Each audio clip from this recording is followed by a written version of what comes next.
ஓம் விக்னேஸ்வரா போற்றி, ஓம் நவக்கிர நேரலை போற்றி. மேசராசி நேர்களுக்கு வணக்கம். மேசராசிக்கு இந்த வீடியோ பதிவில் ஒரு முக்கியமான தகவலை சொல்கிறேங்க. தெய்வம் இறைவன் இருக்கிறான், நீக்கமர நிறைந்திருக்கிறான். இறைவன் மனித உலகத்துக்கு நவக்கிரகங்களை படைச்சிருக்கிறாரு, பஞ்சபூதங்களை படைச்சிருக்கிறாரு. அவருடைய நேரடி கண்காணிப்பில் நம்மளை பார்த்தாலுமே மனிதனை இயக்கிறதுக்கு, மனித சக்தியை இயக்கிறதுக்கு கிரகங்களும் பஞ்சபூதங்களும் இருக்குது. இந்த பிரபஞ்சத்தில் கிரகங்களுடைய பங்களிப்பும் பஞ்சபூதங்களுடைய பங்களிப்பும் அதிகமாக பார்க்கப்படுகிறது. கிரகங்கள் ஜீவராசிகள் அனைத்தையுமே ஆட்படுகின்றன. எல்லா ஜீவராசிகளுக்குமே கிரகங்களுடைய தாக்கம் இருக்குது. நவ கிரகங்கள், அதுபோல் இன்னும் மற்ற கிரகங்கள்லாம் இருக்குது, அதை நம்ம கன்சிடர் பண்ணுறதில்லை. ஸோ 9 கிரகங்கள், அதில் 7 கிரகங்கள் நிஜ கிரகங்கள், 2 கிரகங்கள் நிழல் கிரகங்கள். ராகு கேது சாயா கிரகங்கள், ஷேடோ பிளானெட். மற்றதெல்லாம் இருக்குது. சரியா? பூமியும் ஒரு கிரகம் தான், பட் நம்ம பூமியை எடுத்துக்க கிடையாது. ஏன்னா பூமியில் நம்ம இருக்கிறதுனால மற்ற கிரகங்களை நம்ம கன்சிடர் பண்ணுறோம். ஓகே நேர்களே, இப்போ கிரகங்களை பற்றி உங்களுக்கு தெரியும், ரொம்ப வளர்க்க வேண்டிய அவசியம் இல்லை. இப்போ தெய்வங்கள் கிரகங்கள் மூலமாக மனிதனுக்கு சில நன்மைகள் செய்கிறாங்க. அதனால தான் ஒவ்வொரு கிரகத்துக்குமே அதிதேவதை இருக்குது. ஒரு கிரகம் சரியில்லைனா அந்த கிரகத்துக்கு உண்டான சாமியை நம்ம கும்பிட்றோம். செவ்வாய் சரியில்லைன்னா முருகப்பெருமானை கும்பிடுங்க அப்படி சொல்கிறோம். இப்படி ஒவ்வொரு கிரகத்துக்குமே ஒவ்வொரு தெய்வம் இருக்குது. எல்லா தெய்வங்களும் சேர்ந்து கிரகங்களை படைச்சி அந்த கிரகங்கள் மூலிமா மனிதனுக்கு நல்லது கெட்டதை வழங்குது. நல்லது கெட்டது நம்ம கர்ம வினைகள் படி நடக்குது. சரி நேர்களே, இப்போ கிரகங்கள் மனிதனை சந்தோஷப்படுத்துகின்றன, சில நேரம் சங்கடப்படுத்துகின்றன, ரெண்டுமே செய்யுது. அப்படி பார்க்கும்போது மேசராசியில் அசுபதி, பரணி, கிருத்திகை 3 நட்சத்திரம் இருக்குது. கேதுவின் நட்சத்திரம் அசுபதி, சுக்கிரனுடைய நட்சத்திரம் பரணி, சூரியனுடைய நட்சத்திரம் கிருத்திகை. இப்போ இந்த 3 நட்சத்திர நாதர்கள் எப்படி சார் இருக்காங்கன்னா, கேது நல்ல நிலைமையில் இருக்கிறாரு. கேது அடுத்தடுத்து நல்ல நிலைமைக்கு வரப்போகிறாரு. ஏன்னா கேதுக்கு எதிர்முனையில் இருக்கிற ராகு சுபத்துவம் வராரு, குரு பார்வைக்கு வராரு, அடுத்து சுக்கிர புதன் நினைவுக்கு வரதுனால கேது நல்ல நிலைமையில் இருக்கிறாரு. அசுபதி நட்சத்திரத்துக்காரங்களுக்கு நல்லா இருக்கும். அடுத்த 2 நாட்கள் நல்லா இருக்கும். ஏப்ரல் 9ஆம் தேதி வரைக்கும் நல்லா இருக்கும், ஓரளவு நல்லா இருக்கும். அதுக்கு மேலே உங்கள் தனிப்பட்ட ஜாதக அமைப்பை பொறுத்து இவ்வளோ நாள் இருந்ததுக்கு கட்லிப்பு நல்லா இருக்கும். 5ஆம் இடம் வலுப்படும். சரியா? பூர்வ புண்ணிய சொத்துக்கள் கிடைக்கும், அதிர்ஷ்டம் கை கொடுக்கும். இப்படி சில பலன்கள் இருக்கும். நான் பலன்களை அப்புறம் பின்னாடி சொல்கிறேன். அதுக்கு முன்னாடி நட்சத்திர நாதர்கள் எந்த அளவுக்கு இருக்கிறாங்கன்னு அதை முதல் சொல்லிவிட்டு அடுத்து என்ன சொல்கிறேன்னா, உங்களுக்கு இந்த தெய்வங்கள் குடிக்கின்ற நாட்கள், அதிர்ஷ்ட நாட்கள், அதிர்ஷ்ட எண்கள், ஒவ்வொரு மாதத்துக்குமே தெய்வம் ஒவ்வொரு ராசிக்குமே சில நாட்களை அதிர்ஷ்ட நாட்களை அளிக்கிறது, கிரகத்தின் மூலிமா அளிக்கிறது. அதை நீங்கள் தெரிஞ்சுக்கணும். அன்றைக்கி அந்த நாள் பார்த்து நீங்கள் செய்யணும். நான் இந்த வீடியோ பதிவில் உங்களுக்கு லக்கி டேஸ் அண்ட் லக்கி நம்பர்ஸை சொல்கிறேன். பொறுமையாக கேளுங்க. அனைவரும் சப்ஸ்கிரைப் பண்ணுங்கள், பெல் பட்டன் ஆன் பண்ணுங்கள், நோட்டிஃபிகேஷன் வர எல்லா வீடியோவும் பாருங்கள். ரிட்டர்ன் வியூவர்ஸ், நியூ வியூவர்ஸ் அனைவருக்கும் நன்றி. ஹை பட்டன் ஆன் பண்ணி ஒரு ஹை போடுங்க, சேனலுக்கு ஒரு சப்போர்ட் பண்ணுங்கள். அசுபதி நட்சத்திரநாதன் கேது நல்ல நிலைமையில் இருக்கார். அடுத்து பரணி, சுக்கிரனுடைய நட்சத்திரம். சுக்கிரன் ராசிக்கு 10ஆம் இடத்துல இருக்கிறாரு, அது 11ஆம் இடத்துக்கு வரார். பரவாயில்ல, ராகு கூட சேர்ந்தாலுமே குரு பார்வைக்கு வராரு. சுக்கிரன் நல்ல நிலைமையில் தான் இருக்கிறாரு. அடுத்து உச்சமடைவார் ராசி 12ஆம் இடத்துல வந்தாலும். ஸோ பரணி நட்சத்திரநாதனும் அடுத்த நல்ல நிலைமை உச்சவட்டை நோக்கி போகிறாரு, சுபத்தன்மையில் தான் இருக்கிறாரு. ராகு கூட சேர்ந்தாலும் பரவாயில்ல. ராகு சுக்கிரன் புதன் நினை கொஞ்சம் சில விஷயத்தில் கொஞ்சம் இதாக இருக்கும், வெறித்தனமாக இருப்பீங்க, அவ்வளோதான். மற்றபடி வேறு ஒன்றும் கிடையாது. சரியா? கொஞ்சம் லாபம் சம்பாதிக்கிறதுல வெறித்தனமாக இருப்பீங்க. அலைஞ்சு திரிஞ்சு எங்கடா லாபம் கிடைக்கணும்னு ஒரு வெறித்தனமாக இருப்பீங்க. நல்லது தானே? பணம் சம்பாதிக்கிறதுல ஒரு மனுஷன் வெறித்தனமாக இருந்தாலும் அது நல்ல விஷயந்தான். அடுத்து கிருத்திகை, கார்த்திகை நட்சத்திரம், சூரியனுடைய நட்சத்திரம். சூரியன் ராசிக்கு 10ஆம் இடத்துல அருமையாக ஜம்முன்னு இருக்கிறார். அடுத்து 11ஆம் இடத்துக்கு கிரகணத்துக்கு போனாலுமே அடுத்த நல்ல நிலைமை தான் வராரு, தன் உச்சவட்டை நோக்கி வராரு. ஸோ பரணி நட்சத்திர நாதனும் கார்த்திகை நட்சத்திர நாதனும் 2 பேரும் தன் உச்சவட்டை நோக்கி வராங்க. சூரியன் உங்கள் வீட்டை நோக்கி தான் வராரு, உங்கள் வீட்டில் தான் உச்சமடைவார் மேசத்தில். ஸோ 3 நட்சத்திர நாதலுமே நல்லா இருக்காங்க. ஓகே நேர்களே, இந்த நிலைமையில் இதன் அடிப்படையில் பார்க்கும்போது உங்களுக்கு தெய்வம் கொடுக்கின்ற நல்ல நாட்கள், அதிர்ஷ்ட நாட்கள், தெய்வம் தந்த lucky days and lucky numbers எப்படி சார் இருக்குன்னு வருஷப்படுத்துகிறேன். பொறுமையாக பாருங்கள். இந்த நாள் அன்றைக்கி நீங்கள் சில காரியங்கள் பண்ணலாம். இந்த நாட்கள் ஆங்கிலத்தில் தான் சொல்கிறேன், நான் பிப்ரவரி மாதத்துக்கு சொல்கிறேன். சரியா? பிப்ரவரி மாதம் மொத்தம் 28 சில நல்ல நாட்கள் வருது. ஒரு 10 நாட்கள் நல்ல நாளாக பாவிக்கப்படுகிறது. அந்த 10 நாட்கள் ஒவ்வொரு நட்சத்திரத்துக்குமே நான் சொல்கிறேன், பொறுமையாக கேளுங்க. அசுபதிக்கு முதல் சொல்லுவேன், அடுத்து பரணிக்கு சொல்லுவேன், அடுத்து கார்த்திகைக்கு சொல்லுவேன். அதுக்கடுத்து அதிர்ஷ்ட நம்பரை சொல்லுவேன், லக்கி நம்பரை சொல்லுவேன். அந்த லக்கி நம்பரை உங்களுக்கு நீங்கள் சாதகமாக பயன்படுத்திக்கலாம். சரியா? இது கோச்சாரத்தின் அடிப்படையில் சொல்லப்படுகிறது. கோச்சாரம்னு என்ன? கிரக நிலைகள், சந்திரன் நிலையை, மற்ற கிரகங்களுடைய நிலைகள். ஒவ்வொரு கிரகமும் ஒவ்வொரு நாளும் ஒரு சாரம் எடுக்கும். வருடக்கோள்கள் ஒரு சாரத்தில் 3 மாதம் இருக்கும். ஆனால் சந்திரன் ஒரு நாளைக்கு ஒரு சாரம் எடுப்பார். மற்ற கிரகங்கள் 3 நாளைக்கு 4 நாளைக்கு ஒரு சாரம் இருக்கும். எதுலையும் ஆவரேஜ் பண்ணி தான் சொல்கிறேன். பட் இது 100க்கு ஒரு 50-60% நிற்கும். முதலுக்கு மோசம் இல்லைன்னு சொல்லிக்கலாம். சார் இதை நம்ம முழுக்க நான் நம்பவா சார் அப்படின்னா அதுக்கு உட்பட்டு தான் நம்பணும். அதாவது உங்களுக்கு அதிர்ஷ்ட கிழமையை சொல்லிடலாம், அதிர்ஷ்ட நாட்களை சொல்லிடலாம். ஆனால் அதிர்ஷ்ட நம்பர் உங்கள் ஜனன ஜாதகத்தை செக் பண்ணணும். சரியா? ஜனன ஜாதக, லக்கண, தசாபுத்தி, அந்தர அமைப்பில் வச்சு சொல்லலாம். இப்போ உங்களுக்கு ஒரு தசா புத்தி அந்தரம் வந்து கிட்டத்தட்ட ஒரு 6 மாதம் நடக்கும். அந்த 6 மாதத்துக்கு எந்த நம்பர் யோகம்னு சொல்லிடலாம். மேசராசியில் பிறந்திருக்கிறீங்க, குரு திசை நடக்குது. குரு நல்ல நிலைமையில் இருக்கணும். நான் கொஞ்சம் உதாரணம் சொல்லிவிட்டு உங்களுக்கு நான் வந்து அந்த அதிர்ஷ்ட நாட்களும் அதிர்ஷ்ட நம்பரும் சொல்கிறேன். இந்த மாதம் வழிபட வேண்டிய தெய்வத்தையும் சொல்கிறேன். 3 நட்சத்திரத்துக்குமே பொறுமையாக கேளுங்க. ஏன்னா நிறைய பேர் வந்து தனக்கு என்ன தேவையோ அது கிடைக்கலன்னா அப்படியே ஸ்கிப் பண்ணிட்டு போயிடறாங்க. நான் சில விஷயத்தை கொஞ்சம் பின்னாடி சொல்லுவேன். சரி, அதனால் முழுமையாக கேளுங்க. நான் ஒரு 10-15 நிமிஷம் பேசினேன்னா முழுமையாக கேளுங்க. ஏன்னா பொறுமை தான் இக்கணம் தேவை. பொறுமை உடையார் எல்லாம் உடையார். நான் ராசி பலன் கேட்கறதுக்கு பொறுமை இல்லைன்னா நம்ம வீடியோவே பார்க்க வேண்டாம் நேர்களே. சரியா? அப்படி இருக்கக்கூடாது. ஒரு இடத்துல நின்ன இடத்துல நிலைக்கணும். ஒருத்தவனை சொல்கிறான்னா என்ன சொல்கிறான் அதை கொஞ்சம் கேட்கணும். அது நமக்கு சரியாக சரிப்படுதாங்கிறது அப்புறம் பார்த்துக்கலாம். அது ஆய்வுக்கு உட்பட்டது. ஆனால் கொஞ்சம் கேட்குற தன்மையை வளர்த்துக்கோங்க. சரியா? ஏன்னா கேட்குறது ரொம்ப நல்லது. ஓகே நேர்களே, இப்போ வந்து சொல்ல வந்த விஷயம் என்னென்னா, இந்த ஜாதகத்தின்படி கிடைக்கிற அமைப்பு வந்து நீடித்து இருக்கும். இப்போ நீங்கள் வந்து மேசராசியில் பரணி நட்சத்திரத்தை பிறந்திருக்கிறீங்க. உங்களுக்கு குரு திசை நடக்குது. குரு திசையில் வந்து குரு வந்து ராசி லக்கணத்துக்கு 2, 5, 7, 9, 11 இருந்தாலும் நல்ல யோகத்தை கொடுப்பாரு. அதில் குறிப்பாக 2, 5, 9 இருக்கணும். ராசிக்கும் லக்கணத்துக்கும் அவர் 2, 5, 9, 11 தொடர்பு பண்ணார்னா மகாதன யோகத்தை கொடுப்பாரு. அப்போ அந்த குரு திசையில் நல்ல வருமானம் வரும், அதிர்ஷ்டம் கை கொடுக்கும்.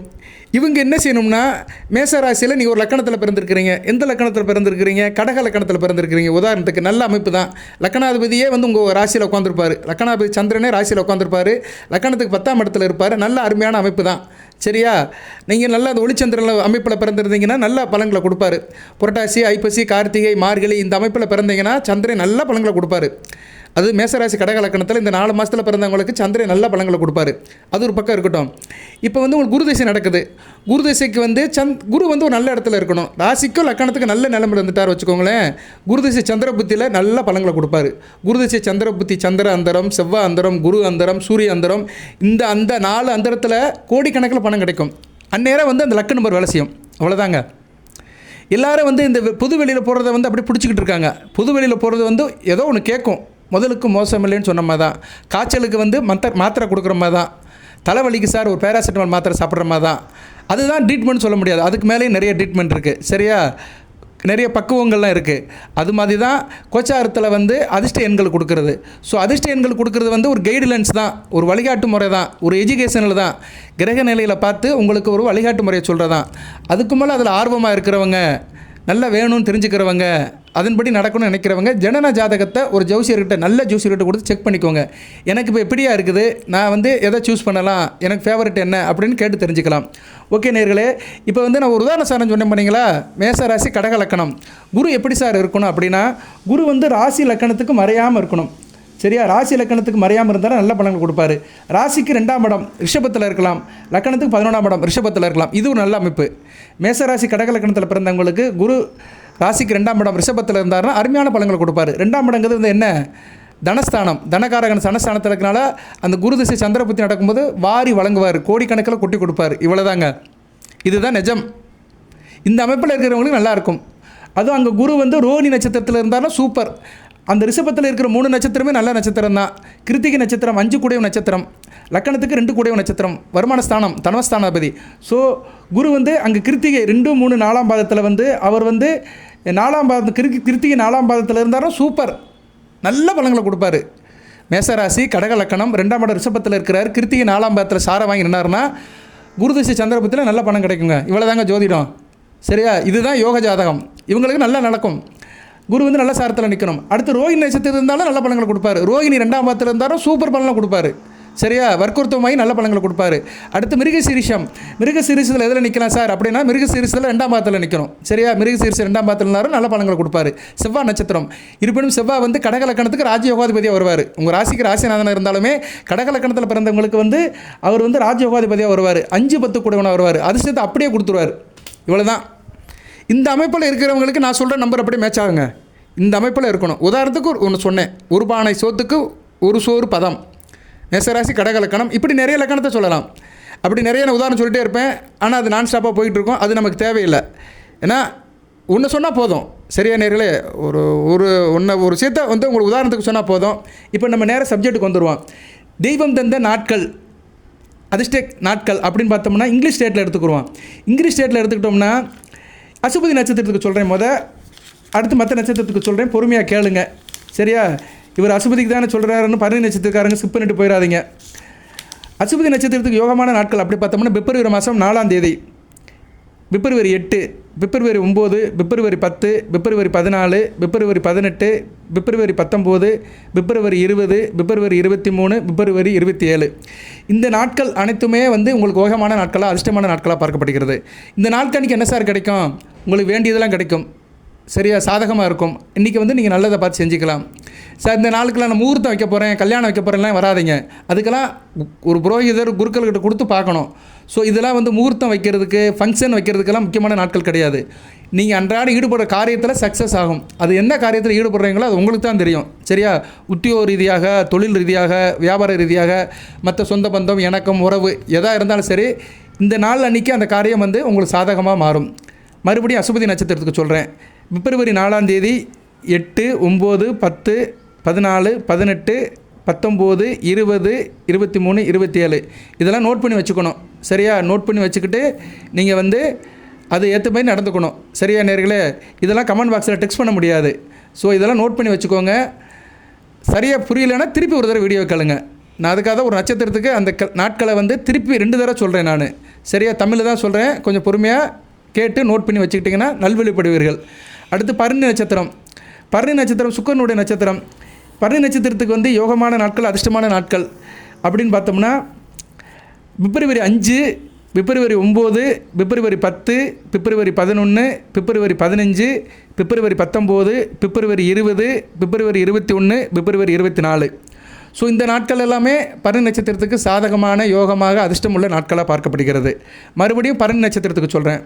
பிப்ரவரி 5, 9, 10, 11, 15, 19, 20, 21, 24 இந்த நாட்கள் லக்கி டேஸ்.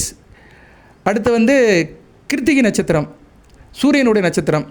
இவங்களுக்கு யோகமான அதிர்ஷ்டமான நாட்கள் அப்படி பார்த்தோம்னா பிப்ரவரி 3 டுடே. அடுத்து வந்து உங்களுக்கு வந்து பிப்ரவரி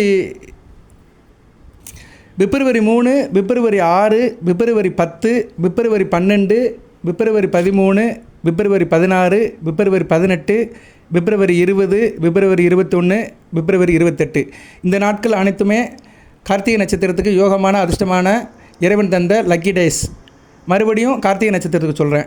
பிப்ரவரி 3, 6, 10, 12, 13, 16, 18, 20, 21, 28 இந்த நாட்கள்லாம் ஒவ்வொரு நட்சத்திரத்துக்கும் தனிப்பட்ட முறையில் இறைவனால் வகுத்து கொடுத்த யோக நாட்கள். ரைட்டு. இப்போ வந்து உங்களுக்கு அதிர்ஷ்ட எண்கள் வந்து குருபலம் உள்ள எண்கள். அதாவது அன்றைக்கி தான் வந்து உங்களுக்கு குருனா தனகாரகன், எல்லாத்துக்கும் பொருளை கொடுக்குறவர், பணத்தை கொடுக்குறவர். அந்த குருபலம் உள்ள எண்கள் வந்து உங்களுக்கு நான் சொல்கிறேன். அந்த எண்களை நோட் பண்ணிக்கோங்க. இது ரிலேட்டடாக தான் சொல்கிறேன் நான். கோச்சாரத்தில் சொல்கிறது தான் முதலுக்கு மோசம் இல்லை. இது ஒரு ரிலேட்டடாக கைட்லைன்ஸாக சொல்கிறேன் நான். சரியா, ஒரு வாய்ப்பாட்டின்படி ஒரு எஜுகேஷனாக சொல்கிறேன் நான். இது ஒரு ஈக்குவேஷன் தான். சரியா, ரிசல்ட்டுங்கிறது வந்து உங்கள் ஜனன ஜாதகத்தை பார்த்தா தான் கரெக்டாக வரும். ஓகே நேர்களே, அதன்படி பார்க்கும்போது வந்து அசுபதி நட்சத்திரத்துக்கு வந்து குருபலம் உள்ள நாட்கள், பணம் கொட்டுற நாட்கள், பணப்பழக்கம் அதிகமாக உள்ள நம்பர்ஸ். சரியா, வந்து உங்களுக்கு வந்து நான் வந்து நாட்களை சொல்லிடுறேன். அதுக்கடுத்து வந்து நம்பரை சொல்கிறேன். இப்போ சொன்ன நாட்கள்லேயே வந்து உங்களுக்கு கூடுதலான பணப்பழக்கம் உள்ள நாட்களை சொல்லிடுறேன் நான். சரியா, ஒவ்வொரு நட்சத்திரத்துக்கு சொல்கிறேன். அசுபதி நட்சத்திரத்துக்கு வந்து பணப்பழக்கம் அதிகமான நாட்கள், அது ஃபினான்ஸ் சவுண்டாக உள்ள நாட்கள். ஃபினான்சியல் பணப்பழக்கம், அது பணமாக இருக்கலாம், பொருளாக வரலாம், நகையாக வரலாம், நட்டாக வரலாம், சொத்தாக இருக்கலாம், அசட்டாக இருக்கலாம், ஏதோ ஒரு திங்ஸாக வரலாம். பட் வேல்யூபிளாக இருக்கும். வேல்யூபிள் டேஸ் ஒரு 3 days இருக்குது. அந்த வேல்யூபிள் 3 days வந்து அசுபதி நட்சத்திரத்துக்கு பிப்ரவரி 4, பிப்ரவரி 14, பிப்ரவரி 23. அசுபதி நட்சத்திரத்துக்கு மோஸ்ட் வேல்யூபிள் டேஸ் பிப்ரவரி 4, பிப்ரவரி 14, பிப்ரவரி 23. அடுத்து வந்து பரணி நட்சத்திரத்துக்கு குருபலம் உள்ள வெல்த்தான நாட்கள், வேல்யூபிளான நாட்கள் அப்படின்னு சொன்னோம்னா பிப்ரவரி 5, பிப்ரவரி 15, பிப்ரவரி 24. பரணி நட்சத்திரத்துக்கு valuable days, most valuable days February 5, February 15, February 24. இந்த 3 நாட்களுமே உங்களுக்கு பணம் கொட்டுன்னு கொட்டும். அடுத்து கார்த்திகை நட்சத்திரத்துக்கு குருபலம் உள்ள நாட்கள், தனகாரகன் குருபலம் உள்ள நாட்கள், பணம் அதிகமாக வர நாட்கள் பிப்ரவரி 6, பிப்ரவரி 16, பிப்ரவரி 25.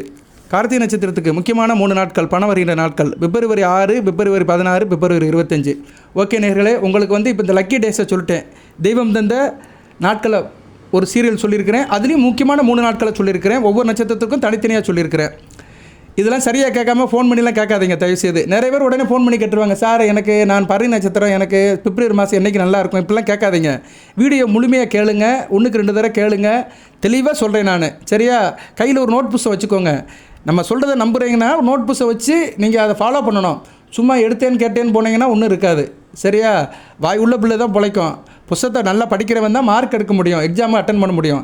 அதனால் சொல்கிறத வந்து கொஞ்சம் கன்சிடர் பண்ணணும், காது கொடுத்து கேட்கணும். சரியா நேர்களே? எனக்கெல்லாம் ஃபோன் பண்ணி கேட்காதீங்க. மற்ற தகவல் இருந்தால் கமெண்ட் பாக்ஸில் கேளுங்க. நான் இந்த டேஸ் எல்லாம் வந்து நான் கமெண்ட் பாக்ஸில் போட மாட்டேன், ஏன்னா இதெல்லாம் நியூமரிக்கல் மிஸ் ஆயிரும். சரியா? ஓகே. அடுத்து வந்து லக்கி டேஸ் சொல்லியாச்சு. அடுத்து லக்கி நம்பர், இதுதான் ரொம்ப முக்கியம். இந்த வீடியோ வந்து முக்கியமான இடத்துக்கு வந்திருக்கிறோம். லக்கி நம்பர் பார்த்தோம்னா உங்களுக்கு வந்து அசுபதி நட்சத்திரத்துக்கு ராகு வலிமையாக இருக்கிறாரு. இந்த பிப்ரவரி மாதம் முழுக்க ராகு வலிமையாக இருக்கிறதுனால உங்களுக்கு வந்து 4ஆம் நம்பர் பரிந்துரைக்கப்படுகிறது. அதாவது கூட்டுத்தொகை 4ஆம் நம்பர் வரும். 4ன்னு எடுத்துக்கலாம், 13ன்னு எடுத்துக்கலாம், 31ன்னு எடுத்துக்கலாம், அடுத்து வந்து 40ன்னு எடுத்துக்கலாம். சரியா? இப்படி அந்த கூட்டுத்தொகை 4ன்னு வரும். அந்த 4ஆம் நம்பர் வந்து உங்களுக்கு நல்ல நம்பரை பார்க்கப்படுகிறது அசுபதி நட்சத்திரத்துக்கு. அதாவது தனியாக சிங்கிள் டிஜிட்டாக இருந்தாலும் சரி, 2 டிஜிட் வந்தாலும் சரி, அதாவது கூட்டுத்தொகை. இது வந்து எப்படின்னா உயிர் மெய் எண், உயிர் எண் வேறு, மெய் எண் வேறு, உயிர் மெய் எண் வேறு. நியூமராலஜியில் வந்து 3 கலந்துருக்கு. அப்படி பார்க்கும்போது 4ஆம் நம்பர் வந்து உங்களுக்கு முக்கியமாக பார்க்கப்படுகிறது. அதனுடைய கூட்டுத்தொகை வந்து 4ன்னு முடியும். சரியா? 31, 13, 14, 4, 22 இப்படிலாம் வரும். சரியா? அதோடைய கூட்டுத்தொகை வந்து 4ன்னு முடியும். அடுத்து வந்து பரணி நட்சத்திரத்துக்கு வந்து லக்கி நம்பர்ஸ் அப்படின்னு பார்த்தோம்னா 5ஆம் நம்பர் புதனுடைய காரகத்துவம். புதன் வந்து உங்களுக்கு அதிர்ஷ்டத்தை கொடுக்குறாரு. பரணி நட்சத்திரத்துக்கு புதன் இந்த பிப்ரவரி மாதத்துக்கு அதிர்ஷ்டத்தை கொடுக்கறதுனால புதனுடைய ஆதிக்கம் உள்ள எண் 5 வந்து உங்களுக்கு ஃபேவரட்டாக பரிந்துரைக்கப்படுகிறது. இதெல்லாம் ஒன்லி ரெக்கமெண்டட் தான். சரியா? Recommended numbers. ரெக்கமெண்டடாக பார்த்தோம்னா 5ஆம் நம்பர் வந்து உங்களுக்கு ஃபேவரட்டாக பார்க்கப்படுகிறது. 5ஆம் நம்பர்னால் நீங்கள் எப்படி எடுத்துக்கலாம்? 14ன்னு எடுத்துக்கலாம், 5ன்னு எடுத்துக்கலாம், 23ன்னு எடுத்துக்கலாம், 32ன்னு எடுத்துக்கலாம், 50ன்னு எடுத்துக்கலாம், 41ன்னு எடுத்துக்கலாம். சரியா? இப்படி உள்ள நம்பரோட கூட்டுத்தொகை 5ன்னு வரணும். அது எத்தனை நம்பர் இருந்தாலும் சரி, அது கூட்டுத்தொகை கடைசி 5ன்னு முடியணும். 5ன்னு முடியும், இல்லைனா 50ன்னு முடியும், இல்லைனா 500ன்னு முடியும். சைவர்களுக்கு வேல்யூ கிடையாது. சரியா? அதனால் நீங்கள் அதை அப்படி எடுத்துக்கலாம். அடுத்து வந்து கார்த்திகை நட்சத்திரத்துக்கு இறைவனால் தெய்வம் கொடுத்த அதிர்ஷ்ட எண் அப்படி பார்த்தோம்னா 7ஆம் நம்பர் கேதுவின் ஆதிக்கம். 7ஆம் நம்பர் வந்து கேதுவின் ஆதிக்கமாக பார்க்கப்படுகிறதுனால 7ஆம் நம்பரை நீங்கள் எடுத்துக்கலாம். 7ஆம் நம்பர் 7, 16, 71, 34, 43 இப்படி நீங்கள் எடுத்துக்கலாம். சரியா? இதோட கூட்டுத்தொகை 7ன்னு வரணும், 70ன்னு வரலாம், 700ன்னு வரலாம். வாட் எவர் மேபி அதனுடைய கூட்டுத்தொகை கடைசி உயிர் மெய் எண் வந்து 7ன்னு முடியும். இதெல்லாம் புரிஞ்சுக்கணும். இதெல்லாம் எதுவுமே தெரியாமல் நான் வீடியோ கேட்குறேன், அதை கேட்குறேன், இதை கேட்குறேன்னு வரக்கூடாது. கொஞ்சம் பேசிக் நாலேஜ் இருந்தால் தான் தெரிஞ்சுக்க முடியும். சரியா? எதுக்குமே ஒரு நாலேஜ் இருக்கணும். சும்மா நான் என்டர்டெயின்மெண்ட்டுக்காக கேட்குறேன், என்டர்டெயின்மெண்ட்டாக கேட்கலாம், அது வேணால் சொல்லலை. பட் அதில் கொஞ்சம் விஷயம் தெரியணும்னா கொஞ்சம் பேசிக் நாலேஜ் இருக்கணும். தெரியலன்னா தெரிஞ்ச ஆள்கிட்ட கேட்டுக்கோங்க, வீட்டில் இருக்கிறவங்ககிட்ட கேட்டுக்கோங்க. எனக்கு ஃபோன் பண்ணிலாம் கேட்காதீங்க. சரியா நேர்களே? நான் எல்லா நேரமும் டிஸ்கஸ் பண்ண முடியாது. நான் வேறு ஏதோ ஒரு வேலையில் இருப்பேன். இதெல்லாம் வந்து ஜென்ரல் நாலேஜ் கிடையாது, அப்பப்போ மாறும். சரியா? இந்த பிப்ரவரி மாதம் மட்டும்தான் இது இருக்கும், அடுத்த மாதம் மாறிடும். சரியா? இந்த இனிமேல் பிப்ரவரி 3ஆம் தேதி இன்றைக்கி, பிப்ரவரி 1ஆம் தேதி இனிமேல் வராது. 2026 பிப்ரவரி 1 இனிமேல் வரவே வராது, யார் வாழ்க்கையிலே வராது. போனது தான். சரியா? இனிமேல் வருகிற நாட்களை தான் பார்ப்போம். 2025 வராது, 2027 தான் வரும் இனிமேல். ஸோ ஒரு ஜோதிடர் என்ற முறையில் நிகழ்காலத்தை நின்றுக்கிட்டு எதிர்காலத்தை கணிக்கிறோம், அவ்வளோதான். சரியா? அதுதான் ஜோதிடரோட கடமை. ஃபியூச்சர் எப்படி இருக்குன்னு அப்சர்வேஷன் பண்ணி ஒரு ரிலேட்டடாக ரேண்டமாக சொல்கிறது தான் ஒரு ஜோதிடரோட கடமை. அதை நான் உங்களுக்கு சொல்கிறேன். இது வந்து உங்களுக்கு கிளாரிட்டியாக வேணும்னா உங்கள் ஜனன ஜாதகத்தை தனிப்பட்ட முறையில் செக் பண்ணிக்கோங்க. சரியா? பட் இதுவும் துணை நிற்கும், இதுவும் சப்போர்ட்டிவாக இருக்கும். சரியா நேர்களே? உங்களுக்கு ஒரு அதிர்ஷ்டத்தை கொடுக்கும், ஒரு அமைப்பை கொடுக்கும், ஒரு நல்ல வாழ்க்கையை கொடுக்கும். வாழ்த்துக்கள் நேர்களே. அடுத்து வந்து உங்களுக்கு என்ன வீடியோ போடணும்னு அதை கேளுங்க. நான் நிறைய தலைப்பில் போடுறேன். நான் அடுத்து சார் எனக்கு இதை போடுங்க, ராகு திசைக்கு வீடியோ போடுங்க, குரு திசைக்கு வீடியோ போடுங்க. நான் வந்து மேசராசி கடகலக்கணத்தில் பிறந்திருக்கிறேன், எனக்கு ராகு திசை நடக்குது, எனக்கு வந்து சனி திசை நடக்குது, எனக்கு வந்து சனி திசையில் வந்து இப்போ செவ்வாய் புத்தி நடக்கு, ரொம்ப சங்கடப்படுறேன், நான் வந்து இந்த லக்கணத்தில் பிறந்திருக்கிறேன், அதுக்கு என்ன பரிகாரம் வழிபாடு, இது தகவல் இருந்தால் கேளுங்க. அதுபோல் நம்ம போடுற வீடியோ உங்களுக்கு பிடிச்சிருந்ததுன்னா ஆம் சொல்லுங்கள். சரியா? அதுக்கு சக்ஸஸ் பண்ணுங்கள், ஹை பட்டன் ஆன் பண்ணுங்கள், சில தகவல்களை சொல்லுங்கள், உங்கள் விருப்பத்தை சொல்லுங்கள், உங்களுக்குள்ள பிரச்சனையை சொல்லுங்கள். சரியா? நீங்கள் மேசராசியில் பிறந்துட்டீங்க, எனக்கு குடும்பத்தில் பிரச்சனை சார், எனக்கும் என் கணவனுக்கும் பிரச்சனை, எனக்கும் என் மாமியாருக்கும் பிரச்சனை, எனக்கும் என் குழந்தனாருக்கும் பிரச்சனை, எனக்கும் எங்கள் முதலாளிக்கும் பிரச்சனை, இப்படி பிரச்சனையை சொன்னாலே அதுக்கு பரிகாரம் சொல்லிடலாம். அந்த உறவை வச்சுக்கிட்டு, அந்த ரிலேஷன்ஷிப்பை வச்சுக்கிட்டே பரிகாரத்தை சொல்லலாம். சரி? அதுக்கு லக்கணம் தசாபுத்தியில் தேவையில்லை. இப்போ நீங்கள் மேசராசியில் பரணி நட்சத்திரத்தில் பிறந்திருக்கிறீங்க, உங்கள் முதலாளிக்கும் உங்களுக்கு பிரச்சனை. அப்படி பார்த்தோம்னா உங்கள் ராசிக்கு 10ஆம் இடம் எது? மகரம். மகரத்துக்கு உரியவன் யார்? சனி பகவான். இப்போ எங்கே இருக்கிறாரு? 12ஆம் இடத்துல 7 சனியாக இருக்கிறாரு. கண்டிப்பாக உங்கள் முதலாளிக்கு உங்களுக்கும் ஏதோ ஒரு கான்ட்ரவர்ஷன் வரும். சரியா? அதுபோக உங்கள் ஜனன ஜாதகத்தில் சூரியன் சரியில்லை, கெட்டு போயிருந்தாருன்னா கூடுதலாக இருக்கும். இப்படியே தான் பார்க்கணும். சரியா? இதுக்கு வச்சு நான் பலன் சொல்லிடுவேன் நான். சரியா? நீங்கள் அதை சொல்லணும். சார் நான் வந்து மேசராசி பரணி நட்சத்திரம், முதலாளிக்கு எனக்கு பிரச்சனை, நான் என்ன சார் செய்யலாம் அப்படின்னா நீங்கள் என்ன செய்யணும்னா, ஒரு உதாரணத்துக்கு சொல்கிறேன். மேசராசியில் பரணி நட்சத்திரத்தில் பிறந்தவங்களுக்கு முதலாளிக்கு உங்களுக்கு பிரச்சனை, உங்கள் பாஸுக்கும் உங்களுக்கு பிரச்சனை அப்படின்னு என்ன செய்யணும்னா, ஞாயிற்றுக்கிழமை சனி உரையில் பசுமாட்டுக்கு வந்து எள்ளு உருண்டை கொடுக்கணும். சரியா? ஞாயிற்றுக்கிழமை சனி உரையில் பசுமாட்டுக்கு எள்ளு உருண்டை கொடுக்கணும். ஞாயிற்றுக்கிழமை எல்லாத்துக்கும் லீவாக தான் இருக்கும். ஞாயிற்றுக்கிழமை சனி உரை எப்போ சார் வரும்? காலையில் 10 to 11 வரும். பசுமாட்டுக்கு எள்ளு உருண்டை எள்ளு முட்டை வாங்கி கொடுங்க. தொடர்ந்து ஒரு 8 வாரம் கொடுங்க. எல்லாம் சரியாக போயிடும். முதலாளிக்கு உங்களுக்கு சரியாக போயிடும். முதலாளி உங்கள்கிட்ட இணக்கமாக இருப்பார். நீங்கள் அவர்கிட்ட வேண்டியவனை மாறிடுவீங்க. இதுதான் மந்திரம். சரியா? இது ஒரு தாந்திரிய மந்திரம், தாந்திரிய பரிகாரம். மந்திரம்னு சொல்ல முடியாது. மந்திரங்கிறது ஜபம் பண்ணுறது, நாமத்தை சொல்கிறது. இது தாந்திரிய பரிகாரம். சரியா? அந்த கிரகங்களுக்கு ஏற்ற மாதிரி சில அமைப்பை சொல்கிறது. இது வந்து ராசிக்கும் நட்சத்திரத்துக்கும் சொல்கிறது. சரியா? இதில் இன்னும் கிளாரிட்டி வேணும்னா நம்ம ஜாதகத்தை தான் பார்க்கணும். சரியா? அதில் தான் தனி ஒரு மனிதனுக்கு தெரியும். ஏன்னா நீங்கள் மேசராசியில் பரணி நட்சத்திரத்தில் பிறந்தவங்க லட்சக்கணக்கில் கோடிக்கணக்கில் இருப்பீங்க. ஒவ்வொருத்தருக்கும் ஒவ்வொரு பிரச்சனையும் இருக்கும். எல்லாத்தையும் ஒரு ஆள் உட்காந்து ஒரு இடத்துல தீர்த்து சொல்ல முடியாது. சரியா? ஸோ நடைமுறை வாழ்க்கையை புரிந்து கொள்ள வேண்டும். வாழ்த்துக்கள் நேயர்களே. எல்லாமல் இறைவன் மேசராசி நேயர்களுக்கு சில சௌபாகியத்தையும் சில ஐஸ்வர்யத்தையும் சில நன்மையும் கொடுப்பார். தெய்வம் தந்த இந்த நாட்களும் நம்பர்களும் உங்களுக்கு யோகத்தின் வளத்தையும் நலத்தையும் கொடுக்கட்டும். அனைத்து வளங்கள் பெற்று தேக ஆரோக்கியத்துடன் தீர்க்காயுடன் ஈடுபடி வாழ்க்கை நிறைந்த வளம் பெறுக. நன்றி நேயர்களே.